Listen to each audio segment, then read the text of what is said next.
Many Western Muslims have to cope with assumptions about race as much as religion, but increasing numbers of converts don't have that problem. Fidelma O'Leary was born in Cork into a devout Catholic family, but followed that well-worn emigrant trail to America almost 20 years ago. I grew up in a household that prayed the Angelus when the church bells rang, prayed the rosary as a family together almost every evening. For Mom and Dad, being Catholic wasn't just about going to Mass on Sundays. Being Catholic was something that happened every day. That's why I think for me, being Muslim and praying 5 times a day, it's easy.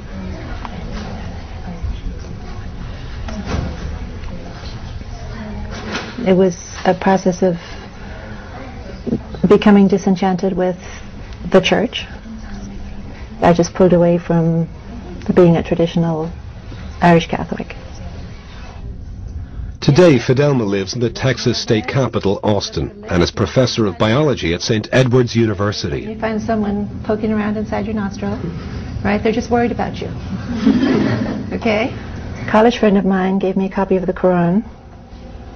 I was pretty darn excited to know that there was actually a religion that was what I believed.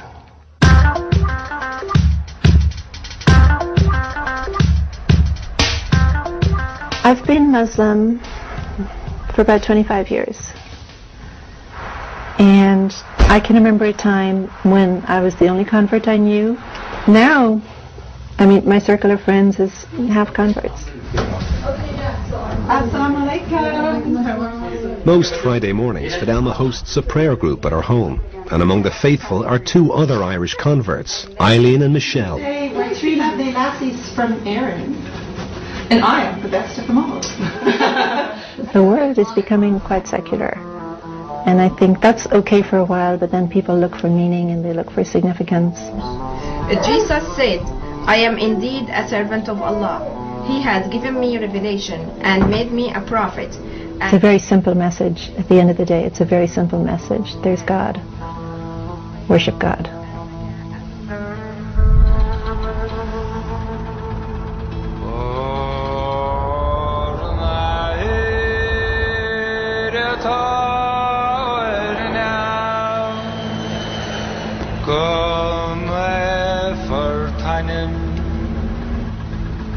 We followed Fidelma and her daughter Sarah back to Cork during the Christmas holidays.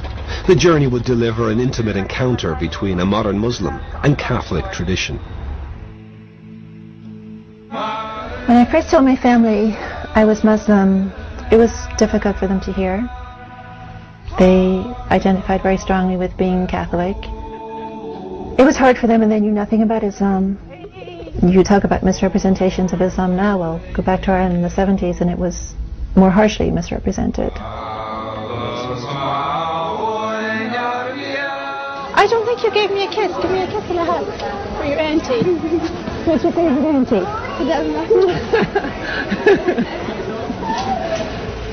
How's everything? Great. Yeah. Great. Great.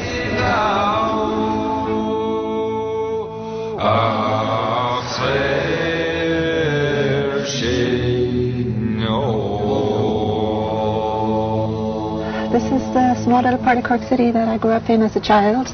During my childhood, Ireland was completely permeated by things related to the church and Catholicism, and I think, growing up next door to a church seemed completely natural. Even after I became Muslim, I used to come there from time to time with my parents just to, show them that respect, and brought my kids here so they could see it.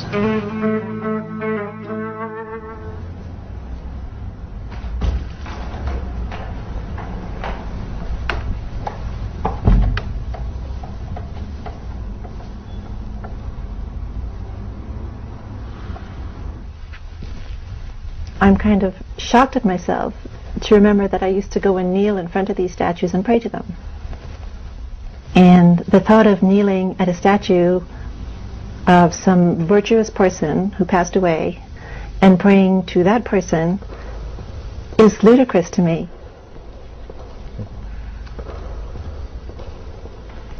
Well, one of the things I loved and still love about Islam is that the relationship with God is direct. It's me and my Creator. And I don't require clergy people. I don't have to go through clergy to have access to God.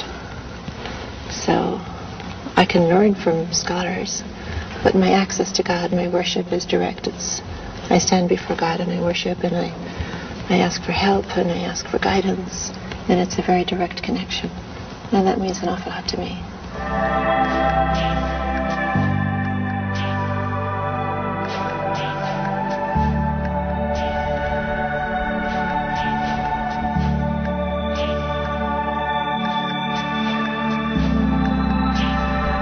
What we have in the Quran is we have hints at the magnificence of God. Ar-Rahman Ar-Rahim, the most merciful, the most forgiving, all-powerful, unimaginable creator, unlike anything created. So I think it's a human tendency to always try to imagine that God is like something created that we can see or hear or taste or touch. But the creator is nothing like what was created.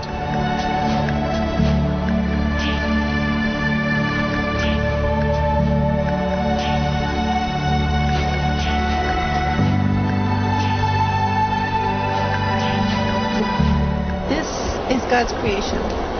Yeah. And this makes me want to submit myself to God.